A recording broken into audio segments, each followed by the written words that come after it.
Good morning. How y'all doing? Everybody alive?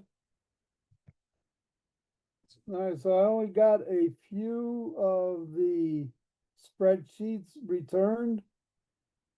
So they need to be, all assignments need to be done and submitted by 12 tonight. All right? So 12 midnight, all assignments need to be submitted. Those of you that have done it, um, I put a couple little words in there, for the comment. Not bad. Good job on them so far. So that's good. Today, we're going to be talking about jobs. All right, your careers. So this is a discussion day. So I hope you guys are ready to discuss. So, what is your career path? What do you want to do? Gavin, what do you want to do? What are you here for?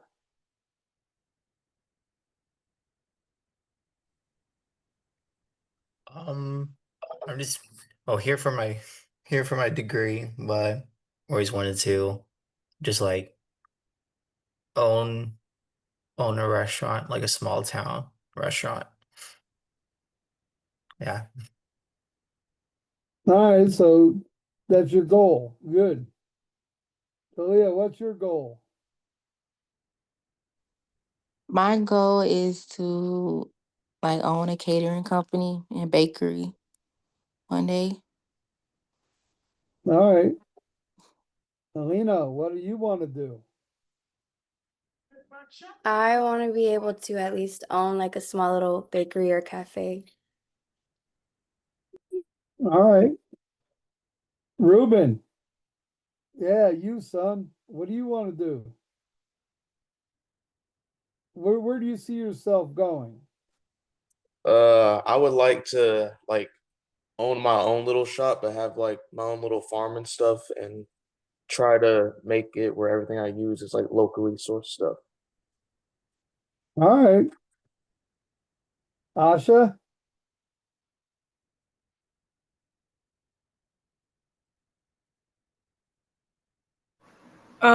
I've always wanted to like own food trucks and just like have a bunch of food trucks in like a trailer park. All right. Matt, what are your aspirations? Well, my goal is to learn the ins and outs of every level of this industry so that I'm prepared to own and operate multiple restaurants. Multiple. Oh, good expectations. All right. Raul, where you is that it? Is it Raul?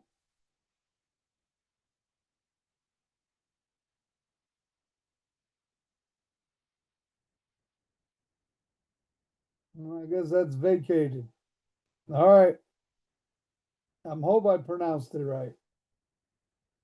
All right, so there's a bunch of if you just heard just from our little tiny group here, you see the diversity of our own ideas of where we want to be. So Mike won't unmute. No problem. Just type in what you want to do.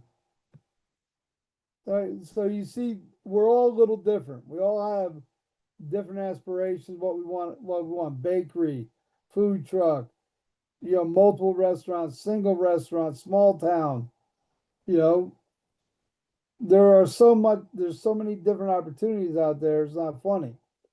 So you guys should write that down so you never forget it, what you just said. So now when you go to look for a job, I would focus on going after a job that is going to encompass everything you want to do. So if it's a food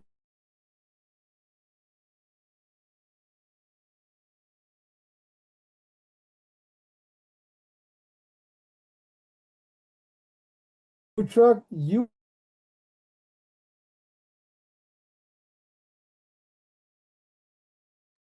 Ref, your internet's cutting out. In and out.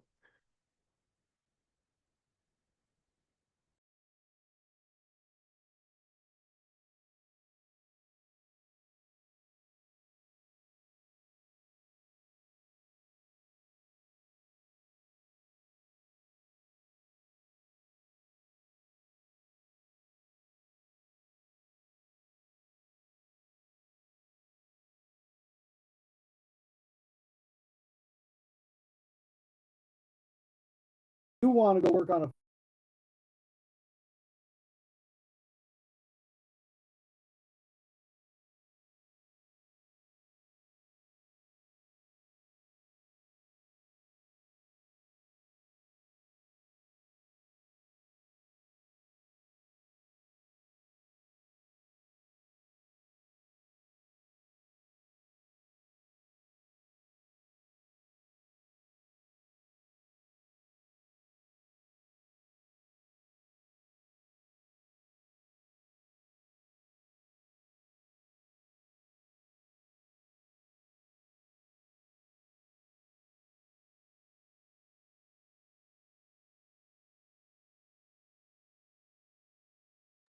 Well, we lost him.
Jeff, you're muted.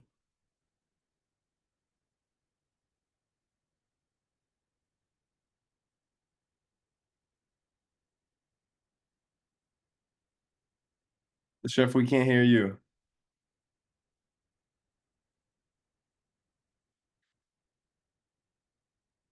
Duh, no wonder. I'm on mute. All right.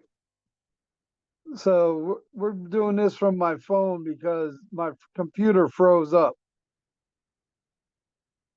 So hopefully this was recording the whole time, even though, oh darn, if I was on mute, it wasn't.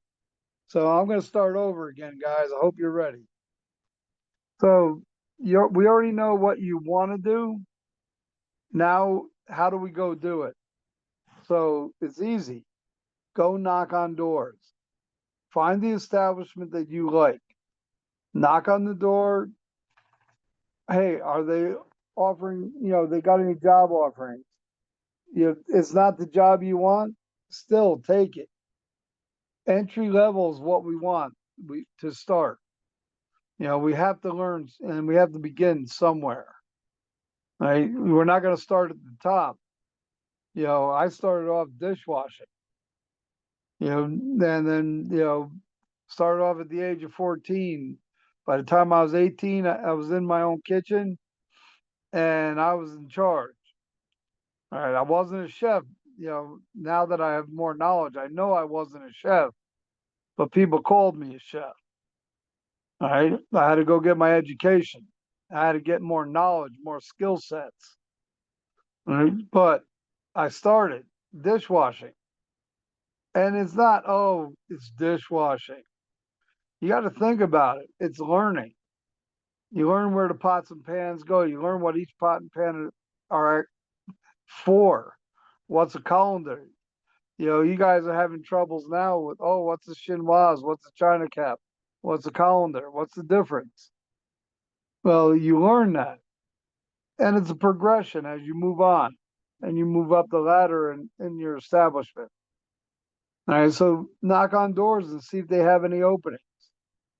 All right, find out the crew. If you find the crew, because all restaurant crews will usually hang out with each other, or they'll hang out in a certain restaurant or a bar after hours.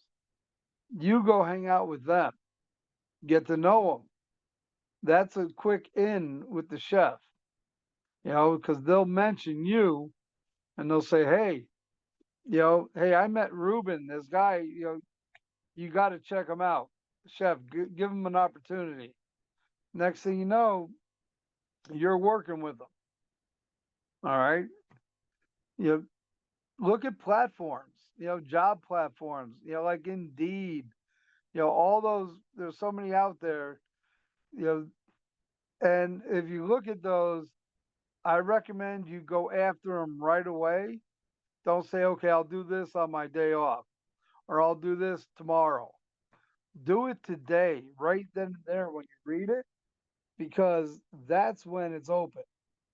I mean, if you're looking, there's 10 other people looking. And out of those 10, they're going to pick somebody.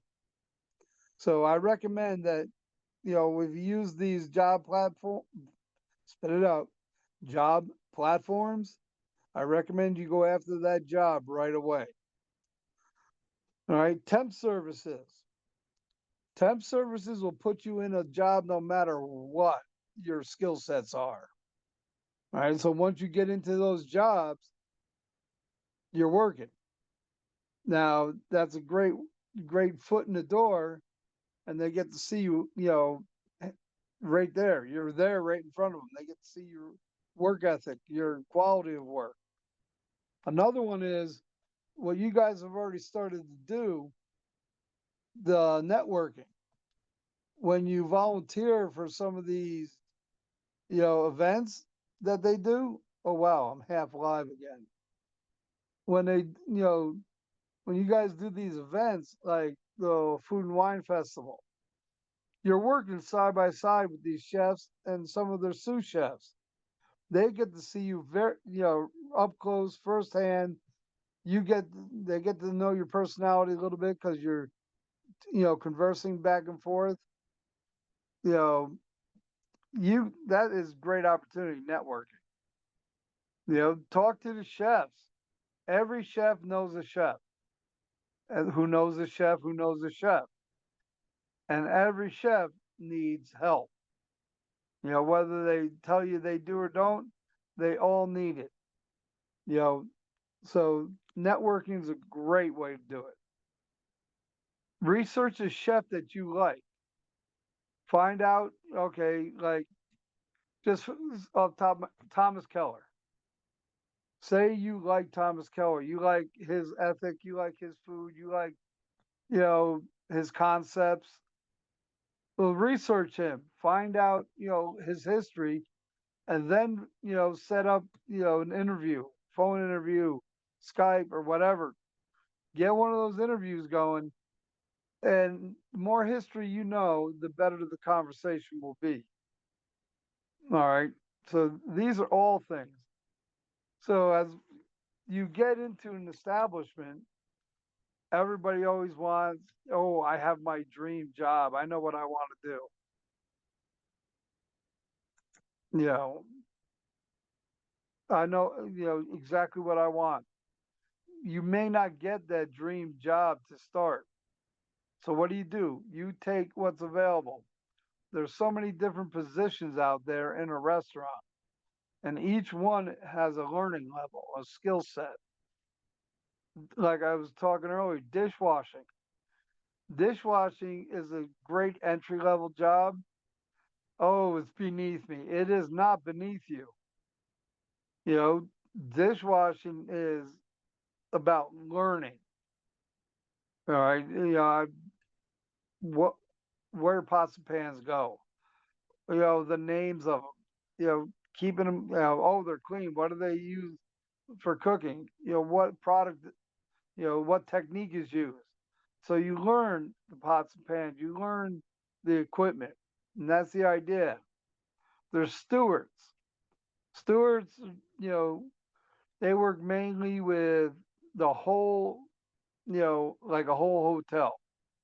They're basically in charge of dishwashing and setup and breakdown of, you know, events. You know, prep, cold prep, hot prep. You know, not only do you learn the ingredients and how they're used in every recipe, but you learn how they're stored. You learn, you know, learn how to handle the raw product to the cooked product. And then you know, then when you move up to the line, it's a totally different story because you understand and you already know how that was prepared or how it should be prepared. And your knowledge is far exceeds anybody else's. All right. When you get to the line, there's all different positions. Whether you work in a small town restaurant or, you know, an upscale restaurant, we have, you know, fry cooks, saute cooks, broiler cooks, right? You have expediters. Um, you have sometimes you have to wear multiple hats if you're in a smaller establishment. The larger establishment, there'll be individual cooks. You know, you'll have a fish, you know, cook, a veggie cook, appetizers, soups, meat, seafood. You'll have different stations in the restaurant. You know, you'll have a butcher on hand in the larger places. That's a skill set. You know, that's also determines, you know, since you all have aspirations to own something, butchering is a plus. So what butchering does for you is, should I buy the side of beef or should I go and purchase the portion cuts of meat that I want? You know, what's the cost, you know, what's the cost effect? What's the skill set effect? So if I have the skill sets, I can turn around and do it myself and save myself a ton of money. For instance, if I buy a side of beef might go for, just say, on average, $5.50 a pound. Then turn around and when you buy the portion cut of that certain side of beef, that's portion cut may cost you $15 a pound. There's a big difference in savings. And then the whole thing is your skill sets and your knowledge will help you utilize the whole side of beef. Or if you don't have the skill sets, you're going to buy the pre-cut portions. All right, that's a butcher. On the line, you can work your way up to be a lead, which is usually the expo. Sous chef, same thing. Or get into the executive position, an executive chef, executive sous chef. And we can't forget baking and pastries. All right. I've had culinary students go out into the field. Oh, I love my job, blah, blah, blah. And all of a sudden, chef, you wouldn't believe it. They asked me to bake the bread. Well, how'd you do? I did good. Next time I see that, student out in the field, chef, you wouldn't believe how good my breads are. I bake bread all the time. I'm not even working on the line anymore. I'm the bread baker. And I had one student turn it, hated pastries, but ended up doing desserts for a restaurant. And I was like, how did that happen? And it was just by chance. So you never know how you're going to fall into it. So knowing both sides of the spectrum is important. I mean, a quick story. I was at this one restaurant in LA, and my two bakers decided to call in sick because they were pissed off at me. So everybody's like, oh no, what are we going to do? I put everybody in their slots. I said, you guys take care of this. I got the bakery. I went in there, I knocked out all the baked goods for the day, and I prepared everything for the next day. So we had loaves of bread, rolls, everything was done and on time. And I was lucky and fortunate because I knew how to do it. So what happened next day when the bakers came in? I asked them if they wanted their jobs and who should I keep? I go, I don't need two bakers. I did that by myself. So if I was able to do it by myself, why do I need two of you? But I kept both of them, but they worked a little better after that. So knowledge is power, and power is fun. Ha ha. All right. Do you ever think of a commissary? When you get like Matthew, for instance, you want multiple restaurants.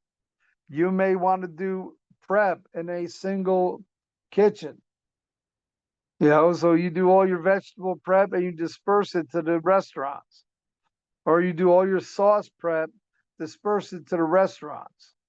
So when you larger your place gets, the more you want to centralize your prep. Something like that. Smaller establishments wouldn't want to do that. But multiple establishments, they usually have a commissary that they knock out bulk items, and it's all good quality. There's no shortcuts. It's all from scratch. It's all great quality, and they just ship that out. That's a great way of doing that.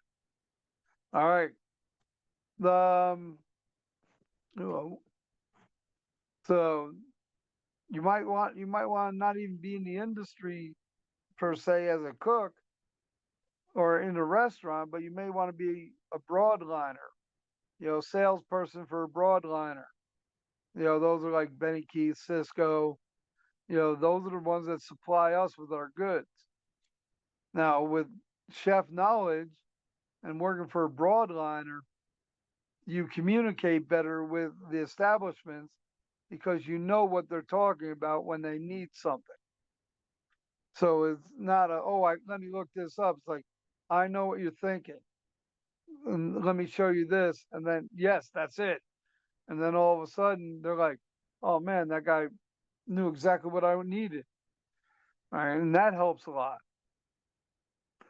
Here's a big one. After working for a while, some people try it fresh out of the gate, but it's hard there. Designing and consulting. All right. Somebody wants to open up, you guys all want to open up a restaurant, a food truck, your own little bakery. Who's going to design it? You have your ideas and they may work great, but sometimes you need to go and get a consultant.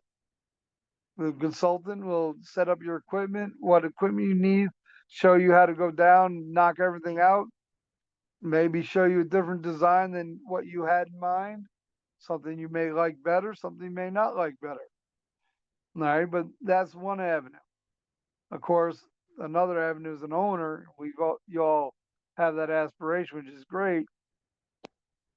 Do you ever think of food critic? I always think of food critics. Who the heck are they? Where do they come off talking to us about our food? All right, and critiquing it, and who gives them the power? I just want to know, what is their knowledge? What is their skill sets? Are they home cooks? Now, there are people out there that have great palates and they go out and they enjoy amazing meals. That's wonderful. But to critique somebody's food personally is not, to me, is not proper. To critique a meal, you need to critique a meal for 100 people. You can't critique a meal for your liking. That's not what a food critic should do. A food critic should critique me. So when I taste your food and I give you a critique, my critique is for the masses. What I hear every now and then is like, well, chef, I like it that spicy.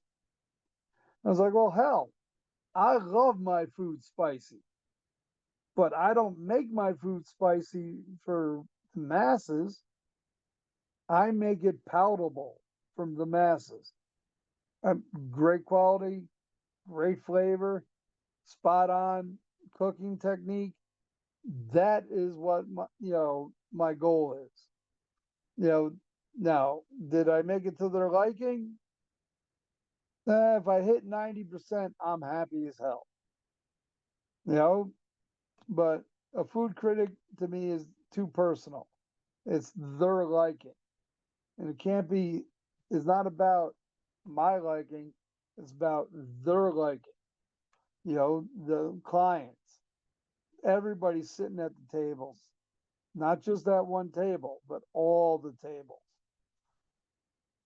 Excuse me. All right.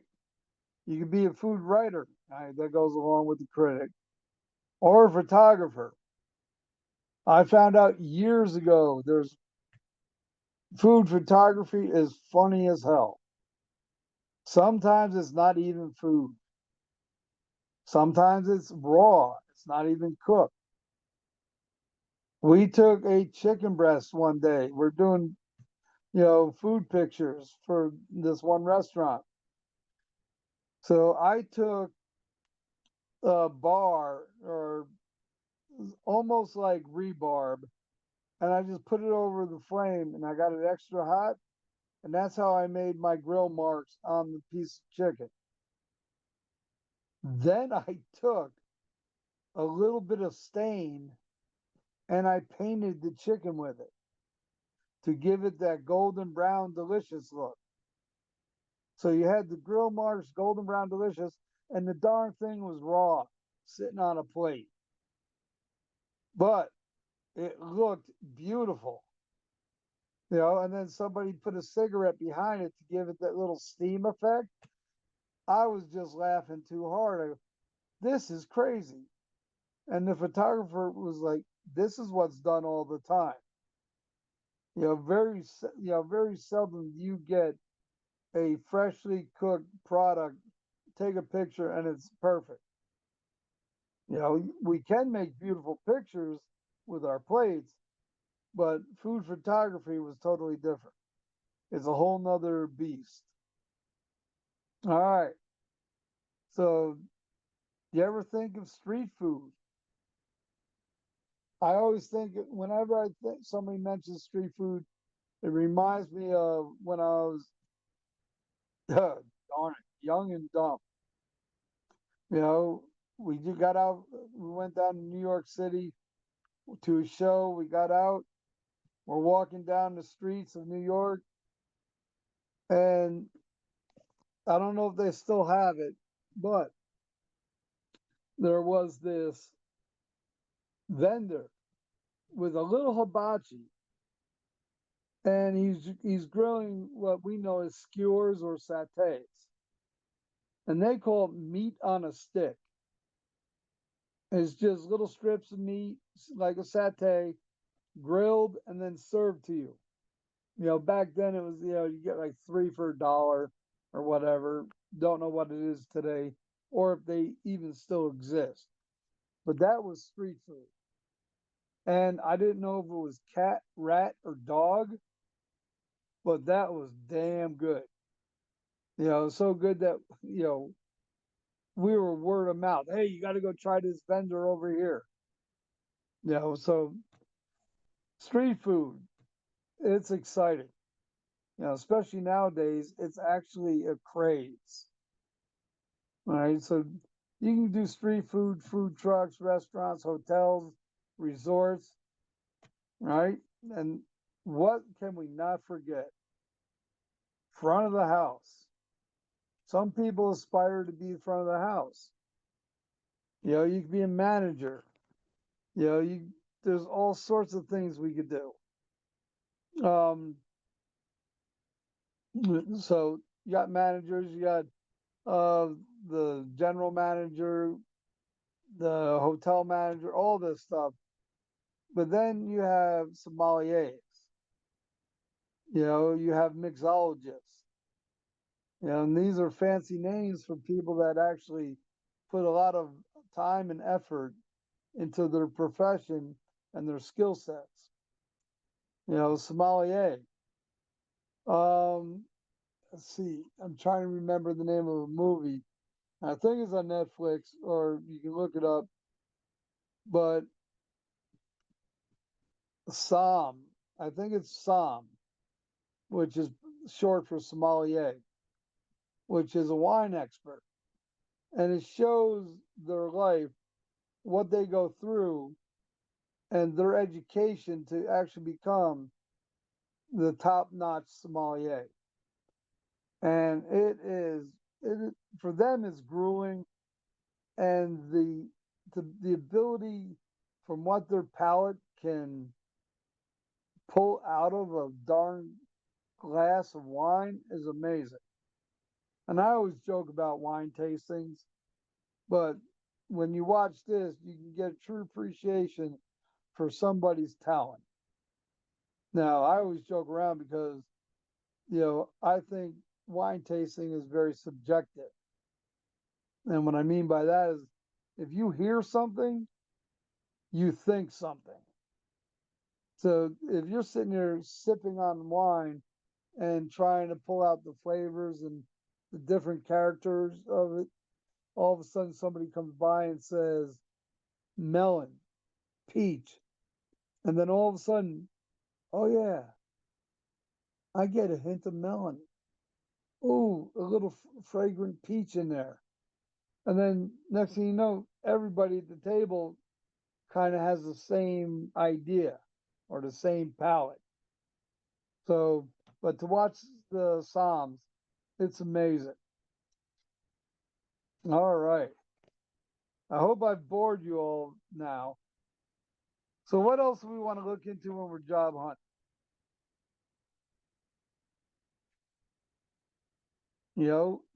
When you're going for a job, do you just want to be sedentary?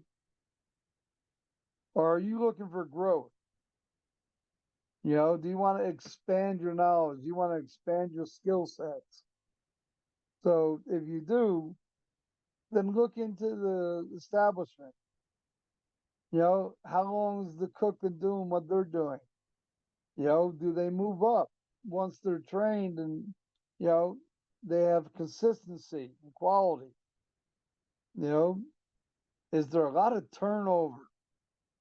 If there's a lot of turnover when you're looking, you know, for jobs and you find a place that has a lot of turnover, you're like, oh yeah, open position all the time. That's not a good thing. A lot of turnover means crappy management, all right, or a hostile work environment, or just all around lousy facility. People start off great intentions. Next thing you know, boom, that was garbage. All right, so they leave. You know, uh, then of course we talked a little bit about technology the other day. Technology coming in. There's a great device. I saw it and I was like, what the heck is that? I had no idea what the heck it was.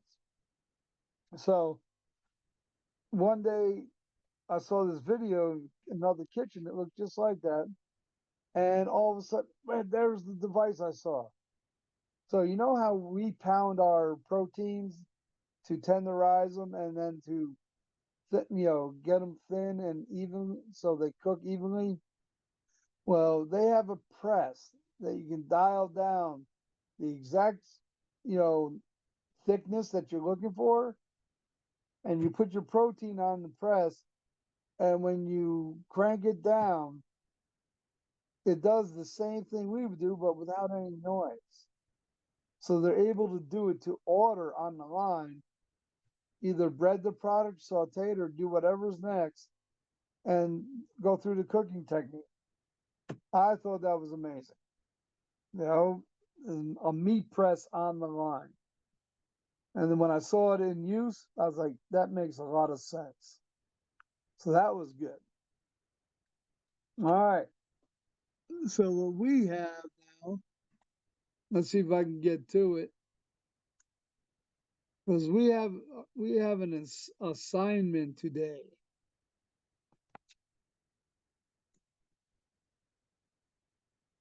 All right.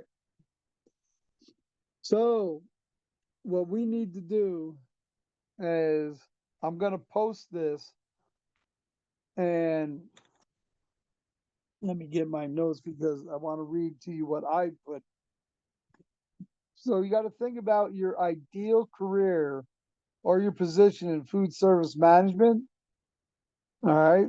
Examples in the industry, maybe executive chef for a Michelin star restaurant, the owner of a small food truck, you know, the chef manager for a corporate office building.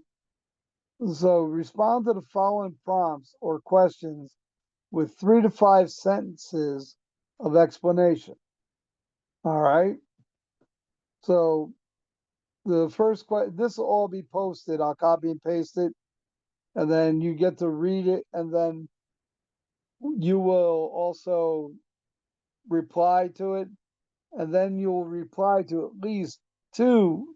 Let's see, I'm going to make sure I get this right. Comment on two people's posts. So two of our fellow students, you just have to comment on their post, and that is how you get credit for this discussion. So you fill out the information and then you comment on the post. All right. So what is your ideal career in the food service management? Describe, the next question would be, describe 2 challenges in getting clients to eat at your dream establishment. All right. This is not a question about challenges opening a business, but challenges in attracting customers. All right. And the third, what are the 3 most important questions you would ask a cook applying for an entry-level position? And just like I said, comment on 2 of your fellow students, you know, posts, and that's how we create a discussion. So what I have put in there, and as soon as I'm done, I will post this. All right. What is your ideal career in food service management? So I said an executive chef of a scratch kitchen. All right. Describe 2 challenges in getting clients to eat in your dream establishment. I put down my challenges would be lack of consistency, and then well, not my challenge, but the client's challenge. Lack of respect for the industry, the craft, the creativity. All right. And then what are 3, I know I didn't adhere to everything. I only put one line because I'm short. I like just getting to the point. What are the 3 most important questions you would ask a cook applying for an entry-level position? Well, I think my class knows this first one. What is mise en place? Where and when does it start? What does it include? Now, for a few of you, you already got that done because you've already forwarded to me. So I've read them. All right. Number 2, what are 15 everyday cooking techniques? And this is a discussion I'm having with the applicant.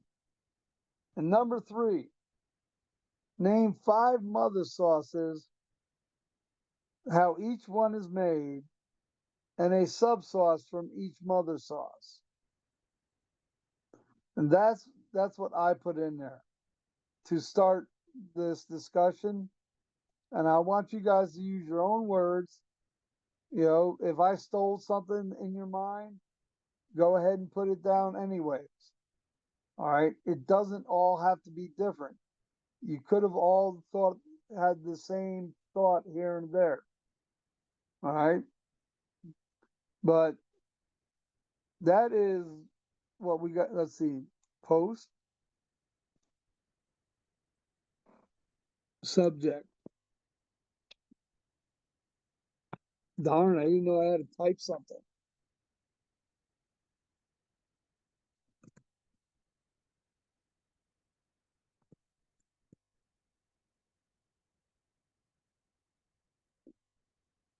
All right. I typed in discussion 1. I guess that's how I named it. All right. It was successfully uploaded. All right. So, what are your thoughts of today? Hey, I still have a couple questions for you guys. What are the thoughts for today? What do you think of the class? What would you like to see in the class?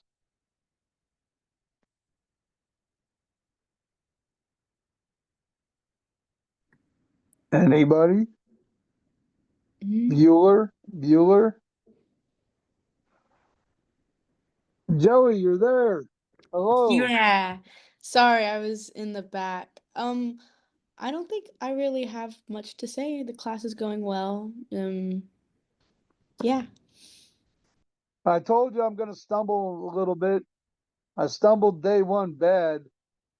Day 2, I think I'm better. All right.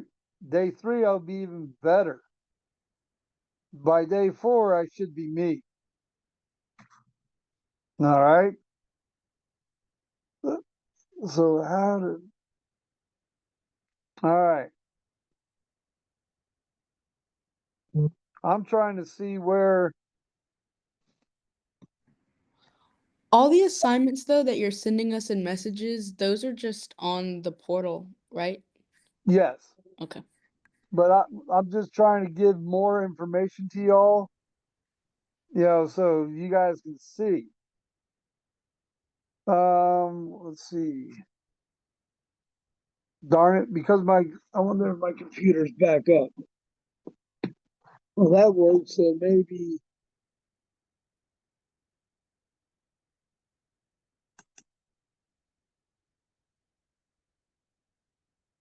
I'm gonna see if I can get back on my computer.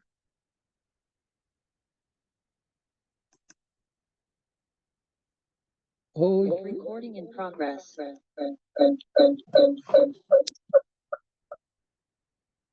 All right.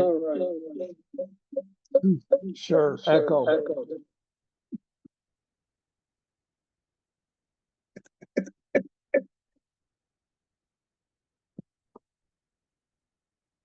All right. Is the echo gone? Good. All right. Well, more people showed up.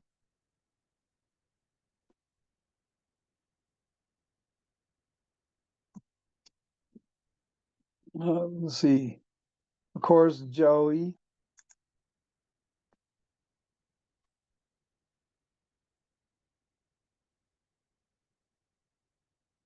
So just remember to go through the discussion board, do the spreadsheet. I knocked out the spreadsheet. It literally took me 5 minutes to do it. And I know that I know I had shortcuts because I know how to do it, but it shouldn't be that difficult. Y'all that have handed it in already, y'all did a good job on it so far. So that was pretty good. On the discussion boards, this is coming from you, so there's no research. There's nothing that you really have to, figure out. So it's coming directly from you, so it should be fairly simple and easy. And if you don't have 3 to 5 lines, 1 to 3 lines are good. As long as you get your message across. That's all I care about. Let's see. Anything else from any of y'all?